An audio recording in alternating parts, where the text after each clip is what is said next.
আমরা এখন আছি কীর্তিবাস মন্দির প্রাঙ্গণে, অর্থাৎ যে মন্দিরে আমরা যাচ্ছি দর্শন করতে সেই মন্দির হচ্ছে এখানে অতীব প্রাচীন।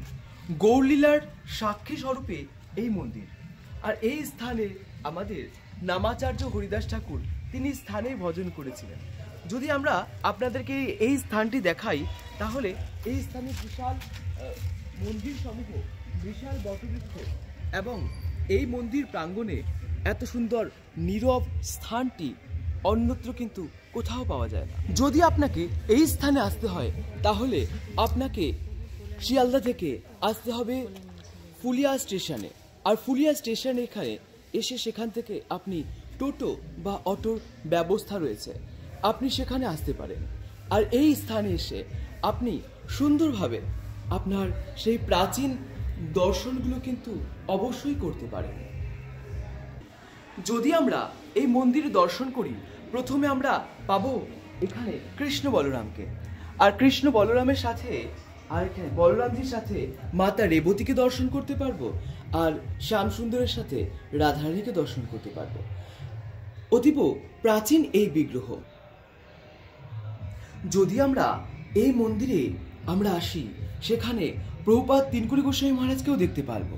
তার কারণ হচ্ছে মহন্ত মুরারিদাস বাবাজি মহারাজের এই সেবা এখনো চলছে। যদি এই মন্দিরে আসেন আপনারা তাহলে এখানে আরেকটি দর্শন পাবেন, সেটি হচ্ছে মহাকবি কীর্তিবাসজির সমাধিস্থল। আমাদের বঙ্গভাষায় রচিত যে রামায়ণ রয়েছেন, মহাকবি কীর্তিবাসজি তিনি বঙ্গাব্দ 900 খ্রিস্টাব্দে তিনি এই রচনা করেছিলেন জানা যায়। তো তার সেই সমাধি প্রান্ত এখানে রয়েছে, সেটি দর্শন আমরা করতে পারি। যখন আপনারা এই মন্দিরে আসবেন সেখানে কিন্তু আরেকটি জিনিস আমরা দেখতে পারবো। আসুন আপনাদেরকে দেখাই, যেখানে হরিদাস স্বামী বা হরিদাস ঠাকুর বা নামাচার্য হরিদাস ঠাকুর তিনি যখন বেত্রাঘাতের পরে আমাদের অদ্বৈত আচার্যজি তিনি যখন নিয়ে আসেন তখন কিন্তু এখানে ভজন করেছিলেন। এবং এখন আপনারা এই মন্দিরটি দেখতে পাচ্ছেন, কিন্তু সেই সময় উনি ভজন করতেন এই মাটিতে গুফা করে, এই গুফার মাঝে। আসুন আপনাদেরকে সেই গুফাকে দর্শন করাই। যখন আমরা ভেতরে প্রবেশ করব, এই যে এখানে এখন গোলাকৃতি রয়েছে স্থানটি, এই স্থানটি কিন্তু সেই স্থান যেখানে নামাচার্য হরিদাস ঠাকুর তিনি ভজন করেছিলেন। এখন আপনারা এখানে আসবেন, এই হরিদাস পাঠে যাওয়ার পূর্বেই কিন্তু এই বিশাল বটবৃক্ষকে দেখতে পারবেন। আর এই বটবৃক্ষ নিচেই কিন্তু বসে কীর্তিবাসজি তিনি বাংলা ভাষায় তিনি আমাদের যে সুন্দর মহাকাব্য দিয়ে গিয়েছেন যার নাম কীর্তিবাসী রামায়ণ। এই বিশাল বটবৃক্ষের ছায়াতেই বসেই কিন্তু তিনি এই রামায়ণ রচনা করেছিলেন, যা আমাদের কাছে বাঙালি জাতির কাছে বিশেষ অমূল্য সম্পদ বলতেই পারি আমরা। আর এই সেখানে কিন্তু তার স্মৃতি উদ্দেশ্যে এখানে একটি স্তম্ভ নির্মাণ করা আছে, যা আমরা স্মৃতির উদ্দেশ্যে এখানে এক স্তূপ বা এখানে একটি গম্বুজ নির্মাণ করা রয়েছে।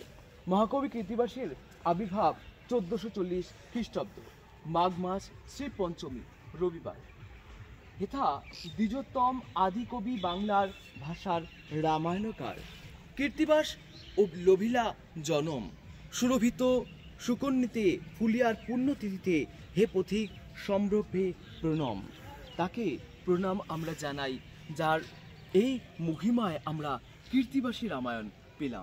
ভালোভাবে দর্শন করি, এই পুরনো স্মৃতিগুলো প্রায় মুছে যাওয়ার মতোই অবস্থা, কিন্তু এখানকার যারা রয়েছেন তারা কিন্তু সংস্কারের উদ্দেশ্যে এই কূপকে কিন্তু সংস্কার করছেন।